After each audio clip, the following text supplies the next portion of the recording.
The intricate financial architecture of the British royal family has long been veiled in a complex web of ancient traditions, sovereign agreements, and private landholdings that date back hundreds of years. To the casual observer, the wealth of the monarchy appears as a single, monumental block of historic castles, glittering crown jewels, and vast country estates passed down from one generation to the next. However,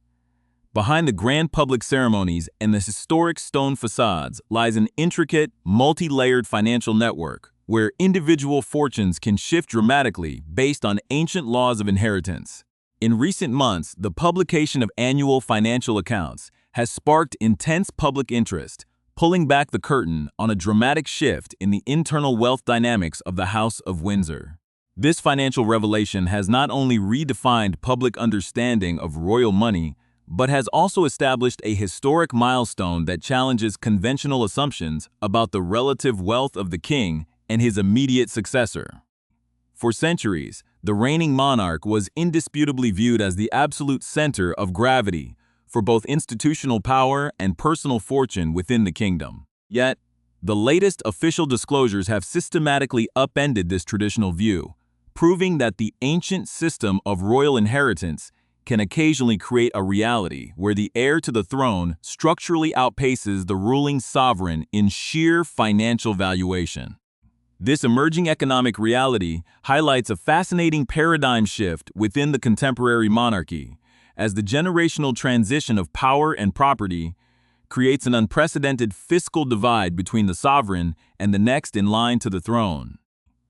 To fully grasp how such an extraordinary financial imbalance could occur within the modern royal household, one must look beyond the public lifestyle of the family and dive deep into the specific institutional mechanisms that govern their private income. The contemporary British public and global observers alike are witnessing an era where economic transparency is increasingly demanded of public institutions, and the royal family is by no means exempt from this modern pressure. Every year, when the official accounts of the monarchy are prepared for parliamentary and public scrutiny,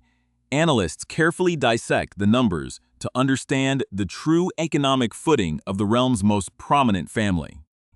The latest cycle of financial reporting has delivered a set of figures so striking that they have instantly dominated global headlines, igniting widespread discussion about the true value of the estates held by the royals. What these documents reveal is a fascinating dynamic, where the traditional hierarchy of wealth has been turned upside down,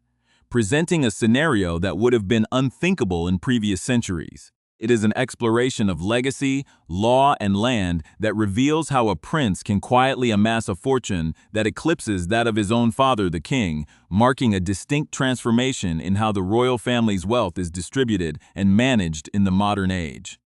As global economic landscapes fluctuate, the financial independent status of the Prince of Wales serves as a testament to the enduring profitability and immense scale of the private assets, specifically designated to support the direct heir to the British crown. This economic evolution is unfolding in real time, drawing the eyes of financial experts and royal watchers who are eager to understand the ultimate implications of a billionaire prince navigating his role beneath a non-billionaire king. Before we unravel the precise millions and billions that have redefined the balance of wealth at the very top of the British monarchy, we invite you to become a permanent part of our community.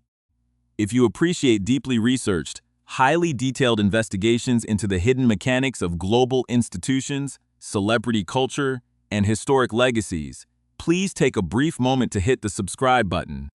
By subscribing to our channel, you ensure that you will never miss our upcoming analytical reports, comprehensive breakdowns, and exclusive deep dives into the stories that shape our world. Your ongoing support allows us to continue producing the detailed, high-quality content you deserve, keeping you informed with facts and context that go far beyond the surface headlines.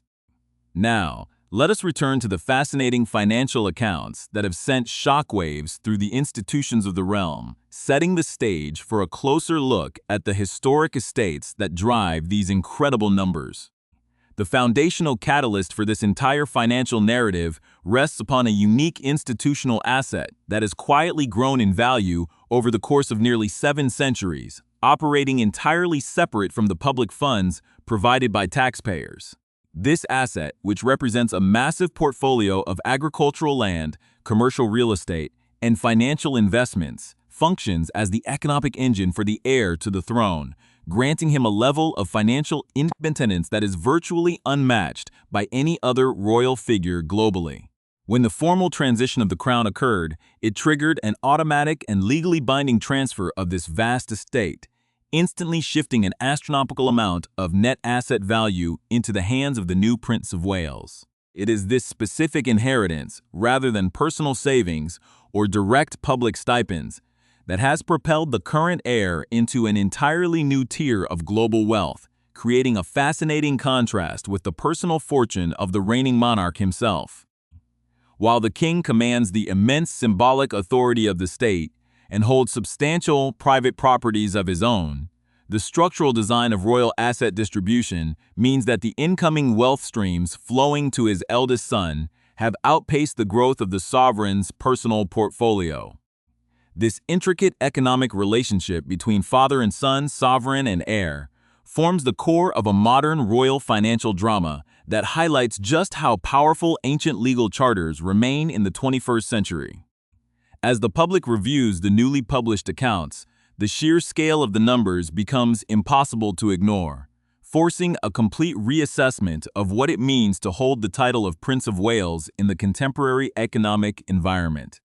The details contained within the latest yearly reports offer an unprecedented look at a multi-billion-dollar empire managed not by a corporate board of directors, but by the future king himself, setting a historic precedent for transparency and financial management within the House of Windsor. This unfolding fiscal story is not merely about numbers on a balance sheet. It is a profound reflection of how ancient traditions can adapt to modern financial systems, producing results that redefine the economic hierarchy of one of the world's most famous families. The precise mechanisms driving this unprecedented wealth gap between the sovereign and the heir to the throne are explicitly detailed in the sovereign grant's newly published yearly accounts. According to these official documents, Prince William has officially achieved billionaire status, accumulating a staggering personal net worth estimated at $1.6 billion. This astronomical valuation places the 44-year-old Prince of Wales in a unique economic bracket, positioning him as significantly wealthier than his father, King Charles III. The financial reports, which received widespread coverage across major media outlets including The Mirror, reveal that Prince William received a massive private income of $28.5 million for the fiscal year spanning 20Y 2025 to 20Y 2026. This substantial revenue stream highlights the immense earning power tied directly to his position as the nation's primary heir. To contextualize this massive private fortune, one must look at the financial standing of King Charles III, who, despite his position at the apex of the state, has still not achieved billionaire status. The 77-year-old monarch possesses an estimated personal fortune of $846 million. According to the latest authoritative tracking by the Sunday Times Rich List. While nearly $850 million represents an extraordinary level of personal wealth, it falls hundreds of millions of dollars short of the financial milestone reached by his eldest son. The Sunday Times Rich List notes that the king's personal worth had actually grown by nearly $40 million compared to the previous year, proving that while the sovereign's wealth is expanding at a highly impressive rate, it simply cannot keep pace with the structural economic juggernaut controlled by the Prince of Wales. When financial analysts and investigative journalists from organizations like Page Six reached out to Buckingham Palace for formal comment regarding this growing wealth disparity, the institution maintained its characteristic discretion. Yet the verified figures published in the official accounts speak completely for themselves. The foundational source of Prince William's immense wealth is the Duchy of Cornwall, a historic and highly lucrative private estate that he automatically inherited when his father ascended the throne in September 20 2022. This unique estate functions as the primary financial engine for the Prince of Wales, his wife Kate Middleton, and their 3 children, completely covering the financial requirements of their official public duties, extensive charitable endeavors, and private personal activities. The physical and economic scale of the Duchy of Cornwall is genuinely vast, encompassing roughly 205 square miles of land across the United Kingdom and extending its holdings through more than 20 distinct counties. This expansive portfolio does not merely consist of rural farmland. It includes highly valuable commercial real estate in urban centers, residential developments, coastal properties, and sophisticated financial investment portfolios that altogether generate millions of dollars in reliable annual revenue. The historical origins of this wealthy estate date back to 1337, when King Edward III officially established the duchy through a specific royal charter designed with the explicit purpose of providing a permanent, independent income for the eldest living son of the reigning monarch. For nearly 7 centuries, this legal and economic structure has endured, ensuring that the heir to the throne is never financially dependent on the shifting whims of Parliament or public tax funds for their personal and ceremonial maintenance. When King Charles III ascended the throne upon the passing of Queen Elizabeth II at the age of 96, he surrendered control of the Duchy of Cornwall, which he had personally managed for an astonishing 53 years. Charles had taken over the wealthy estate in 1969 upon turning 21, meticulously expanding its commercial profitability and environmental sustainability over 5 decades before passing the reins to William. The transition of this asset instantly transformed William's financial reality. While Charles inherited the private fortune of the late Queen, including historic personal properties like Balmoral Castle in Scotland and the Sandringham estate in Norfolk. Combined with his own existing assets, this inheritance allowed Charles to officially surpass Queen Elizabeth's personal wealth, which was estimated to be between $489 million and $568 million at the time of her death. Yet, because the Queen's private assets were split and subjected to specific institutional holdings, the King's total personal net worth remained anchored below the billionaire threshold, creating the fascinating modern scenario where the son's dedicated estate holds a higher net asset value than the personal fortune of the father. The tension and public fascination surrounding this financial dynamic have intensified due to the distinct ways in which the two royal generations choose to manage and deploy their vast resources. Prince William has already demonstrated a highly modern, proactive approach to managing the centuries-old duchy, signaling that he intends to use this immense financial power to tackle pressing contemporary social issues. In a move that sent shockwaves through traditional circles, news recently broke that William plans to systematically sell off 20% of the Duchy of Cornwall's vast holdings over the next 10 years. The strategic goal of this unprecedented liquidation is to raise and invest more than $670 million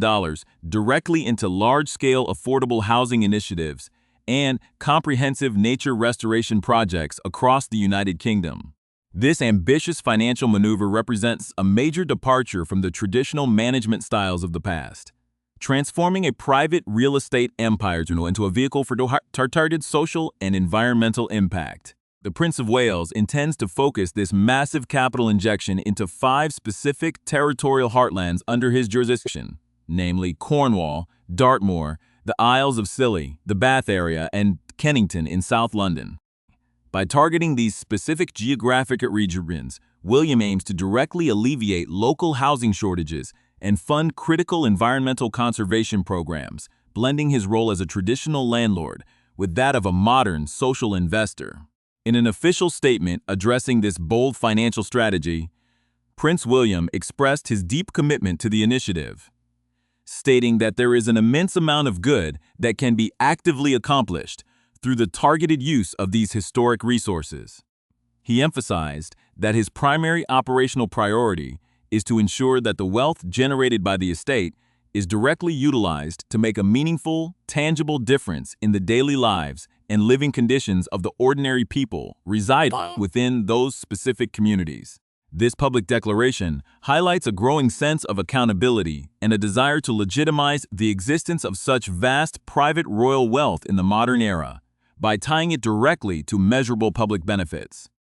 Meanwhile, the sheer scale of the funds being moved has heightened public scrutiny regarding the financial obligations of the royal family to the state. As the Prince of Wales navigates his role as a billionaire estate manager, the official accounts note that he has reportedly paid over $26 million in taxes since assuming his new title 4 years ago, addressing long-standing public debates about royal tax exemptions. This massive tax contribution underscores the highly formalized and scrutinized nature of modern royal finances, where every million received and spent is tracked with corporate-level precision. The unfolding reality of a billionaire heir, operating alongside a multi-millionaire king, creates a compelling narrative of financial evolution at the very heart of the British monarchy, setting the stage for a deeper look into how these financial dynamics will shape the future of the institution. The long-term implications of this massive wealth rebalancing within the British monarchy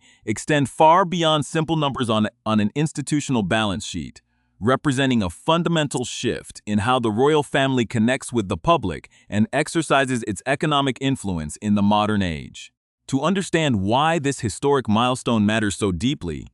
one must look at the unique personal backgrounds and evolving philosophies of the primary individuals involved in this multi-billion-dollar transition. Prince William, now 44 years old, has spent his entire adult life preparing for the immense responsibilities of the crown, yet his approach to handling his newfound financial independent status reveals a desire to establish a distinct, modern identity as a socially responsible landowner. Having graduated from the University of St. Andrews and served as a dedicated search and rescue pilot, the Prince of Wales has consistently sought to align his royal duties with practical, place-based solutions to real-world societal problems. This distinct mindset is heavily reflected in his management of the Duchy of Cornwall, where he has actively chosen to look past the traditional, passive role of a historic landlord in order to utilize his resources as a direct vehicle for positive community transformation. By choosing to liquidate a substantial portion of the estate's property portfolio over the next 10 years, William is intentionally converting a massive amount of inherited physical wealth into a dynamic, £500 million fund designed to directly combat homelessness and drive environmental restoration across the nation. This innovative financial strategy is a cornerstone of his broader, highly ambitious Homewards initiative, a 5-year program launched by the Royal Foundation to practically prove that homelessness can be completely prevented and ended through dedicated local partnerships and high-quality housing solutions. A key example of this progressive strategy is currently unfolding in Nansledden, a suburb of the Cornish seaside town of Newquay, where the Duchy of Cornwall has partner-funded a pioneering housing development alongside local charities like St. Petrock's. This specific development is actively constructing low-carbon, high-quality homes equipped with solar panels, heat pumps, and traditional slate roofs, purposely designed to look and feel as homely as possible to completely eliminate the historical social stigma often associated with public housing. By providing stable, temporary accommodation paired with intensive wraparound support services like mental health counseling, skill training, and direct employment opportunities, William's estate is establishing an innovative blueprint for housing security that he hopes commercial developers and local governments will eventually replicate nationwide. Furthermore, William has committed to increasing the proportion of affordable housing across future local developments, from the national requirement of 30% up to a highly progressive 40%, proving that his financial priorities are genuinely anchored in local community well-being rather than maximum profit extraction. This modern philosophy stands in fascinating contrast to the historic stewardship of his father, King Charles III, who controlled and meticulously shaped the Duchy of Cornwall for over 5 decades before ascending the throne. King Charles, during his record-breaking tenure as the Prince of Wales, utilized the estate to pioneer early models of organic farming, sustainable urban architecture, and environmental conservation, establishing famous projects like the experimental town of Poundbury in Dorset. When Charles automatically handed the keys of this thriving agricultural and commercial empire to his eldest son in September 2022, He did so knowing that the estate was at the peak of its financial productivity, generating over £22 million in annual operating profit. The king's own financial trajectory presents an equally compelling narrative of institutional legacy, as his current personal net worth of $846 million represents an immense amalgamation of personal savings, inherited fortunes, and private investments. Upon his historic accession, Charles inherited the expansive private estate of his late mother, Queen Elizabeth II,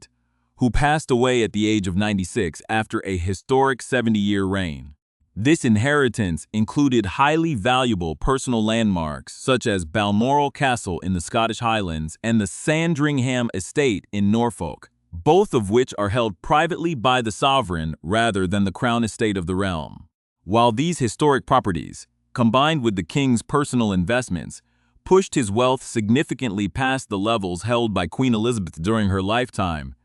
the structural division of royal assets kept his personal total just below the elusive billionaire threshold. This creates the fascinating, enduring economic paradox of the modern Carolingian era, where the reigning sovereign commands the ultimate symbolic and constitutional authority of the state, yet his direct heir holds a vastly superior financial portfolio in terms of pure fluid asset valuation. This unique financial dynamic has naturally drawn both immense praise from supporters who view it as a progressive step forward and sharp criticism from traditional watchdogs who closely monitor royal expenditures.